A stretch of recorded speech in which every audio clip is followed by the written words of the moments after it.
அன்றைக்கி ஒரு நாள் ஆஃபீஸ்க்கு எதிராக இருக்கிற டீ கடையில் டீ சாப்பிட்டுட்டு இருந்தேன். பக்கத்தில் ஒரு ஹாஸ்பிட்டல், ப்ரைவேட் ஹாஸ்பிட்டல். அதில் ஒரு ஹஸ்பண்ட் அண்ட் ஒய்ஃபு மாடிப்படியில் ஏறுறாங்க. அந்த படிக்கு சைடில் பிடி இல்லை. நல்லா மேலேருந்து அதனால கீழே விழுந்துட்டான் டக்குன்னு தடுமாறி. இங்கே எல்லாம் கூட்டிட்டாங்க. தலையில் துணி வச்சு கட்டுறாங்க. கும்பலாக இருக்குது. ரத்தம் அப்படியே ஊற்றிட்டுருக்கு. அப்படியே பார்க்குறாங்க, போகிறாங்க. அந்த அம்மா அழுதுட்டுருக்கு. சுற்றி நாள்லாம் கொஞ்சம் கொஞ்சமாக குறையுது.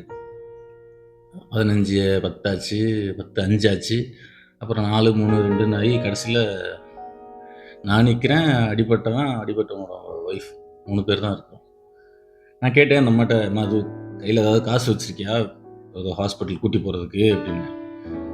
அந்த அம்மா சொல்லிச்சு, "நான் இந்த ஆஸ்பத்திரி வர்றதுக்கே கடன் வாங்கிட்டு தாங்க வந்தேன்" அப்படின்னுச்சு. அப்புறம் எதுவும் யோசிக்கல. நான் டக்குன்னு ஒரு கார் ஒன்று எடுத்து அவரை தூக்கி வச்சுட்டு, "நீங்கள் காரை என் வீட்டுக்கு போக சொன்னேன்."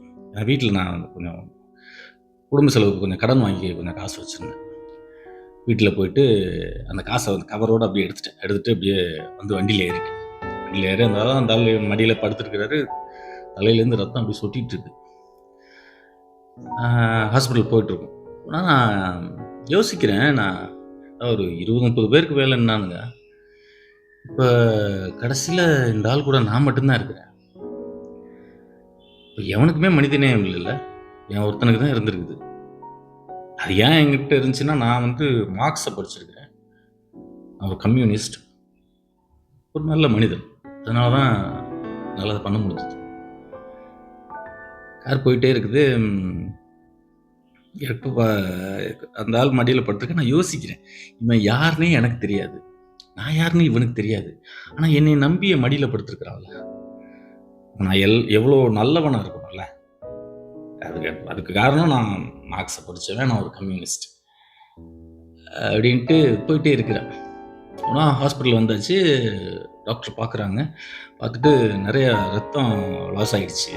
ஸோ இந்த ஒரு குறிப்பிட்ட ஒரு ரத்தத்தை சொல்லி அந்த பிரிவு ரத்தம் வேணும் அப்படின்றார். நான் ஒன்றே சொல்கிறேன், அதே ரத்த பிரிவு தான் எனக்கும், உறிஞ்சிக்கோங்க அப்படின்றேன்.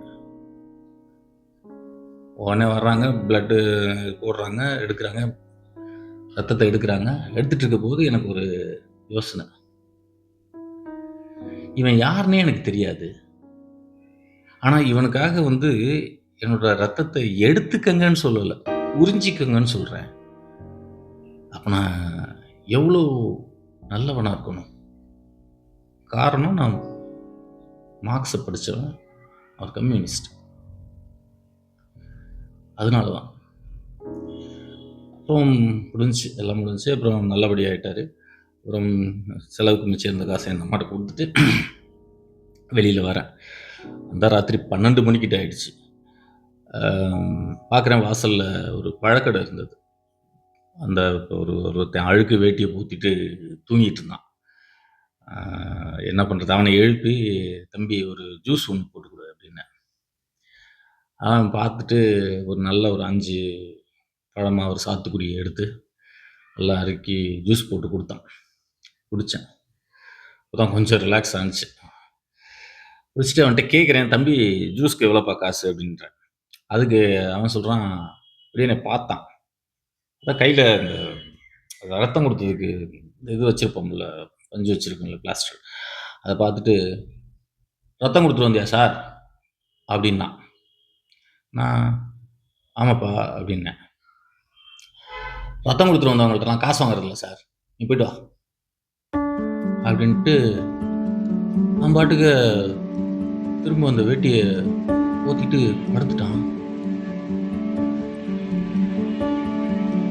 காலையிலேருந்து நான் சொல்லிட்டு எனக்கு ஒரு அகம்பாவம், அகந்தி இருந்துச்சு. அதை பூரா ஒரு செகண்ட்ல அடிச்சு நொறுக்கிட்டு பாட்டுக்கு திரும்பி படுத்துட்டான் சார்.